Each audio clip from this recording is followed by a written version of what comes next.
There is awareness that no sleep cures, a soul fatigue that lingers even after rest. You wake up tired, go through the day exhausted, and even in silence, the mind roars with unrest. If this is you, know that you are not weak, you are not broken. You are simply not living in alignment with yourself. When the soul is unheard, the body shouts.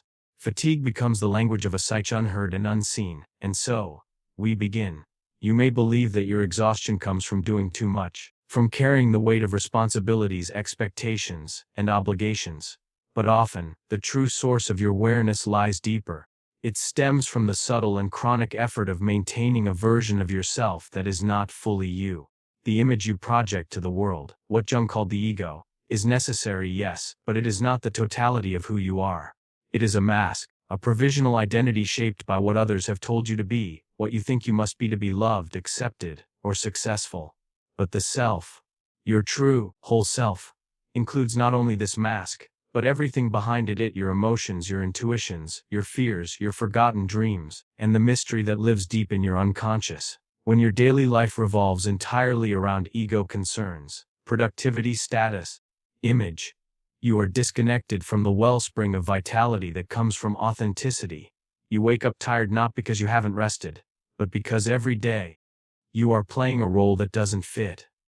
You are climbing a ladder that might be leaning against the wrong wall.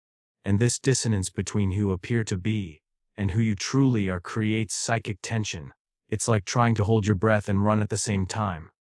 Eventually, the body breaks down, the mind grows weary, and the soul begins to ache in silence. The ego seeks control, validation, and approval, but the self seeks meaning, purpose, and unity. The more you serve the ego at the expense of the self, the more fatigued you become. Not just physically, but existentially. This is not something that another vacation or extra sleep can fix.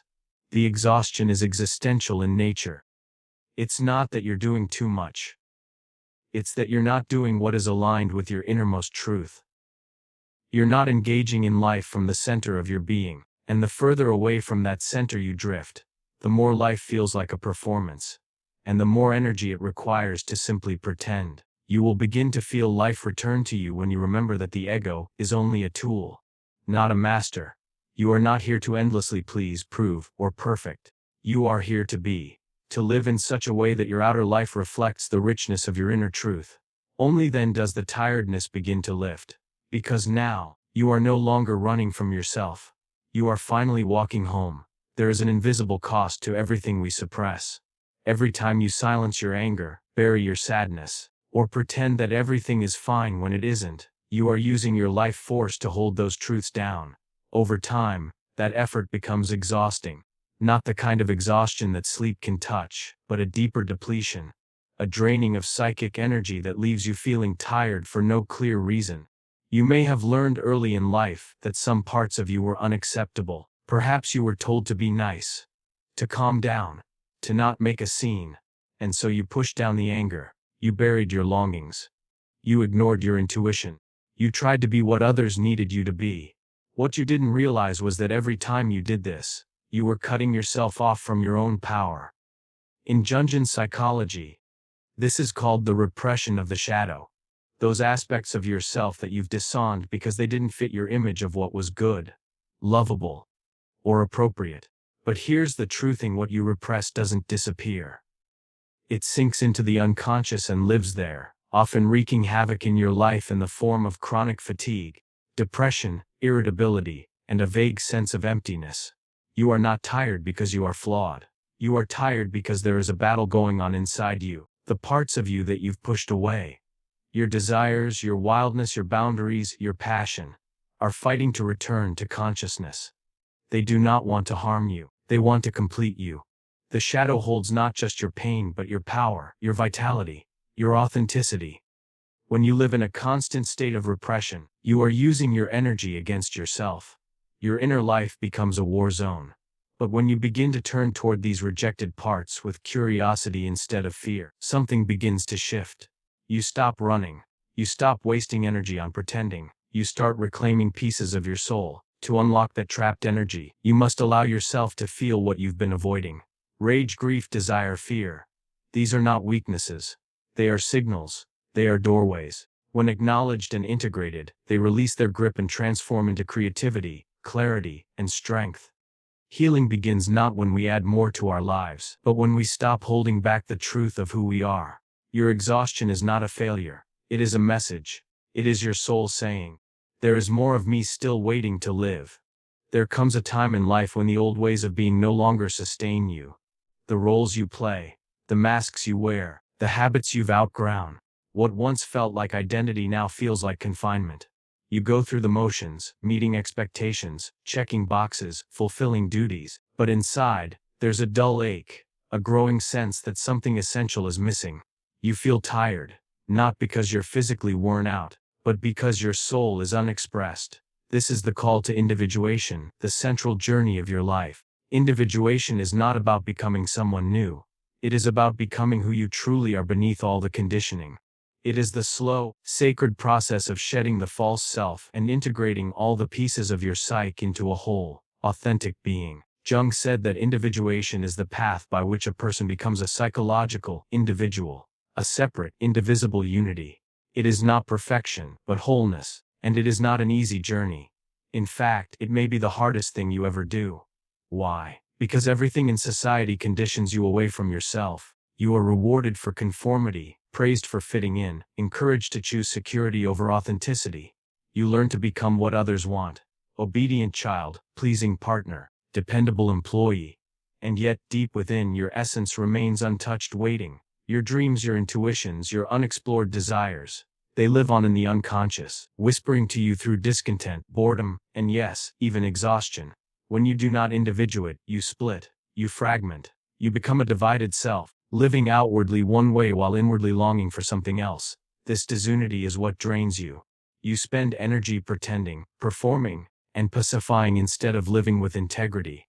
Your tiredness, then, is not a problem to be medicated away. It is a compass pointing toward your truth. Individuation asks that you confront everything you've disowned, the emotions you suppress, the talents you neglect, the fears you avoid.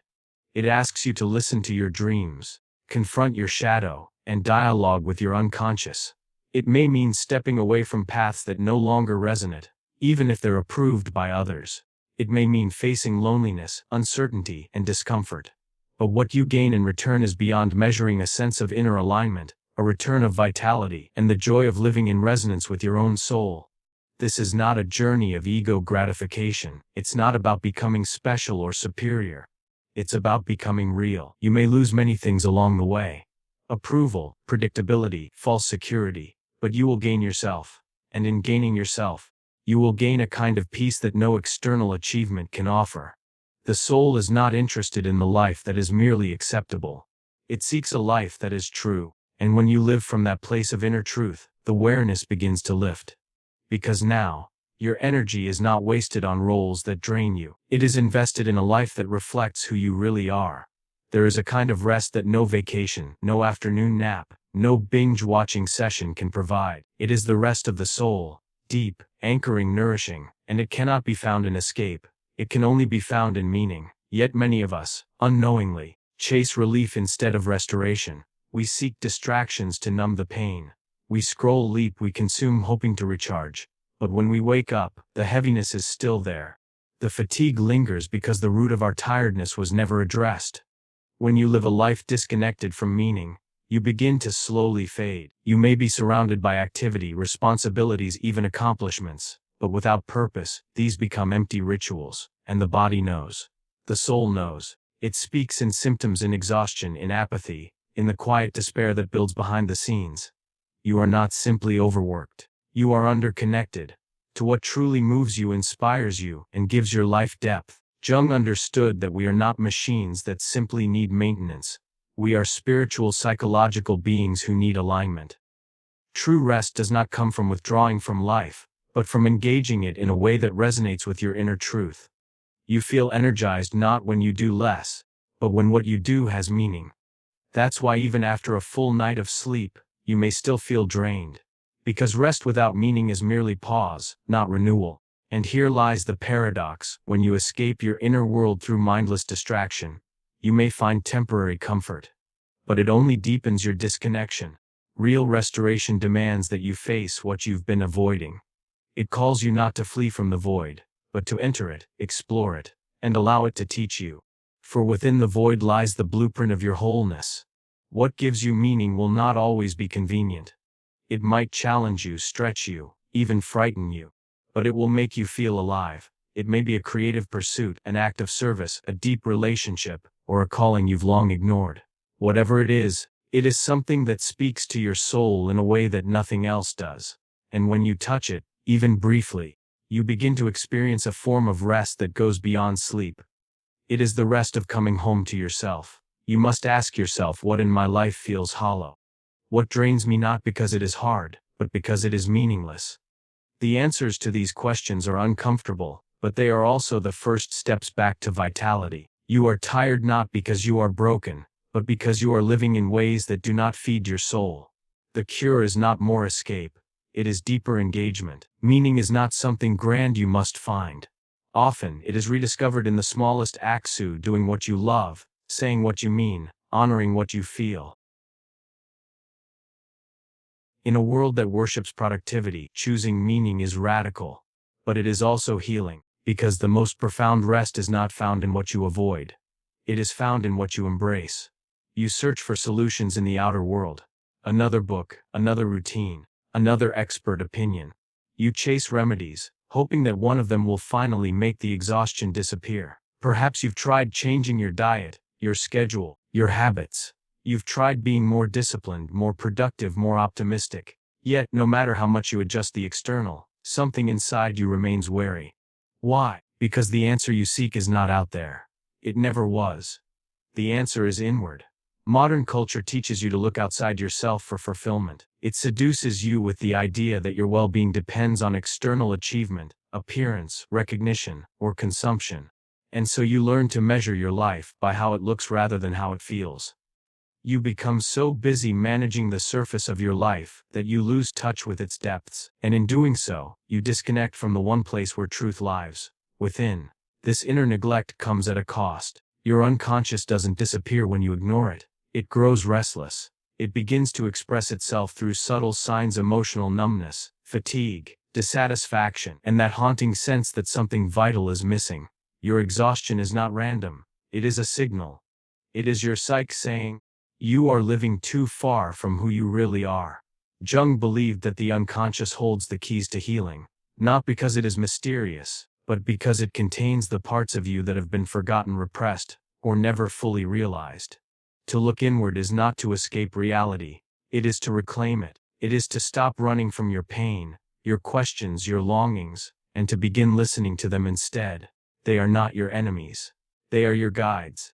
When you turn inward, you begin to notice what you've been avoiding. You confront your patterns, your wounds, your fears. But you also encounter your intuition, your creativity, your inner wisdom. This is not a path of quick fixes or surface-level positivity. It is a path of depth and courage. It is the path of individuation, the lifelong process of becoming whole. And it's not easy. It requires silence, reflection, patience. It may feel uncomfortable at first, because you are entering unknown territory. But it is within this inner landscape that real transformation happens. Not when you force yourself to be better, but when you understand yourself more fully. You begin to see that your tiredness isn't laziness. It's misalignment. Your anxiety isn't a flaw. It's a message. Your sadness isn't something to get rid of. It's a doorway to something unspoken. You stop asking, what's wrong with me? And begin asking, what is my soul trying to tell me? The outside world may never give you the answers you crave. It can only offer noise, comparison, distraction. But your inner world, your dreams, your instincts, your deep knowing, has been patiently waiting for you to come home. So go inward. Sit in the stillness. Write down your thoughts. Pay attention to your dreams.